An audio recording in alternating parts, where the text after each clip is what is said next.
श्रापित समुद्र तट। कोंकण के एक दूरस्थ गांव में एक तट था जिसे स्थानीय लोग मरण किनारो यानी मृत्यु का तट कहते थे।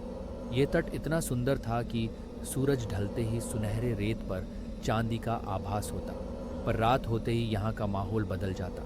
लोग कहते हैं कि रात के अंधेरे में वहाँ कुछ असामान्य घटनाएं होती थी। एक दिन 5 दोस्तों का एक समूह रवि, नेहा, रोहन, अंजलि और समीर इस तट पर घूमने आया। स्थानीय मछुआरों ने उन्हें चेतावनी दी थी कि रात में तट के पास न रुकें, पर सभी ने इसे अंधविश्वास मानकर नज़रअंदाज कर दिया। 5 दोस्त दिन भर रेत पर खूब मज़े करते हैं, लहरों के पानी में खूब भीगते हैं। पूरे दिन भर समुद्री तट पूर्णतः सामान्य और शांत था।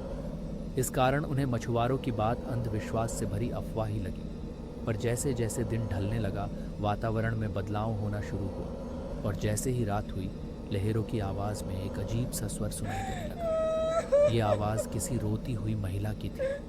रवि ने इसे केवल हवा का खेल समझा, पर नेहा को कुछ अजीब सा लगा। उसके मन में विचार आया कि उन्हें इस समय यहाँ नहीं रुकना चाहिए, पर उसे लगा कि सब उसे भी अंधविश्वासी या डरपोक समझेंगे। इस कारण वह चुप रही। रात और गहरी होती गई, पर वह 5 अब भी उस तट पर मौजूद थे, मानो मछुआरों की चेतावनी को वह सब चुनौती दे रहे हों। और उन्होंने उसी तट पर टेंट डालकर सोने का निर्णय लिया। सभी कुछ न कुछ खाने की चीज़ें अपने साथ ले आए थे। वह खाकर सभी टेंट में सो गए। अब रात और गहरी हो चुकी थी। लगभग रात के 10:30-11 बज चुके थे और किसी आहट से रोहन की नींद खुल गई। उसने आसपास देखा, सब गहरी नींद में थे। उसने यह सोच के कि लहरों की आवाज़ होगी, उसने फिर से अपनी आंखें बंद कर लीं। कुछ देर बाद उसे फिर से कुछ आहट सुनाई दी। आंखें खोलने पर उसने देखा कि नेहा और अंजलि, जो टेंट की दूसरी छोर पे बिस्तर लगा के सो रही थी, उस ओर टेंट के बाहर कोई परछाई है, मानो बाहर की ओर से वहाँ कोई खड़ा हो। उसके शरीर पर रोंगटे खड़े हो गए। उसने गहरी सांस ली और वह उठ खड़ा हुआ और टेंट के बाहर वह परछाई जहाँ दिखी उस ओर आया, पर वहाँ कोई नहीं था। वह फिर से टेंट में लौट आया। अब वहाँ टेंट के उस ओर कोई परछाई नहीं थी। सभी अब भी नींद में थे। उसने सोचा, संभवतः यह उसका भ्रम है। मछुआरों की बात के कारण वह विचलित है, इसीलिए उसे यह सब भ्रम हो रहा है। ये सोचकर वह फिर से सो गया। कुछ देर बाद उसे एक आवाज़ सुनाई दी। ये वही आवाज़ थी जिसे रवि के कहने पर सभी ने अनदेखा कर दिया था।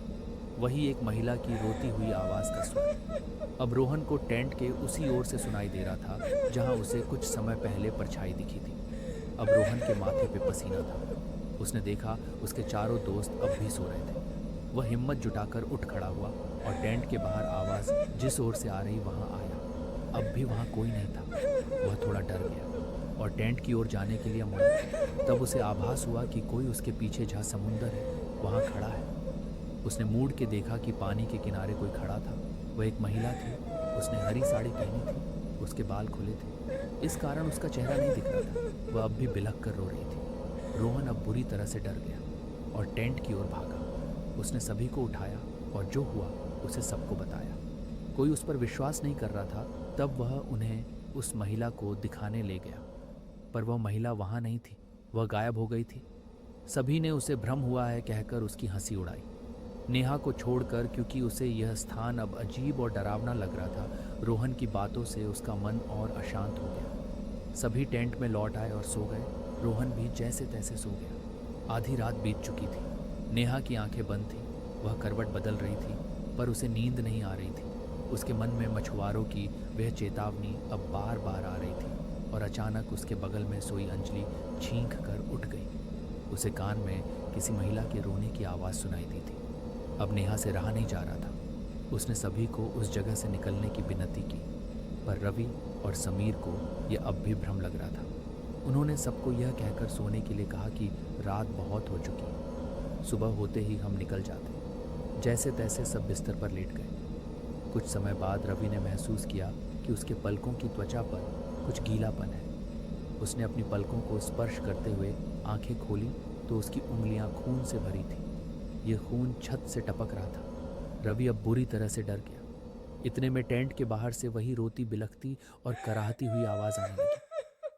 अब इस आवाज़ से टेंट के सभी 5 दोस्त जाग गए। सभी अब डर गए थे, क्योंकि वह आवाज़ अब बढ़ती जा रही थी, मानो वह टेंट की ओर बढ़ती आ रही। सभी डर के मारे टेंट के बाहर भागे। सभी बिना पीछे मुड़े तट से दूर भागने लग गए।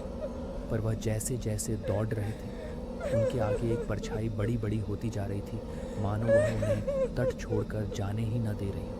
और अचानक एक जोरों की चीख सभी के कान में गूंज उठी और सब अचेत हो गए। जब सभी की आंखें खुली तो सुबह हो चुकी थी और वह सभी उन मछुआरों के साथ थे जिन्होंने उन्हें कल यहाँ रात को न रुकने की चेतावनी दी थी। बात बात में एक मछुआरे के बेटे ने उन्हें बताया कि 100 साल पहले यहाँ एक कोंकणी ब्राह्मण महिला की हत्या कर दी गई थी। वह महिला नई दुल्हन थी और बहुत सुंदर थी। कुछ समुद्री लुटेरे उसे उठाकर ले गए और कुछ दिन बाद उसका मृत शरीर बहाव के साथ किनारे पर आ गया था। उसी दिन से यहाँ उस महिला की अतृप्त आत्मा इस तट पर रात के समय घूमती है।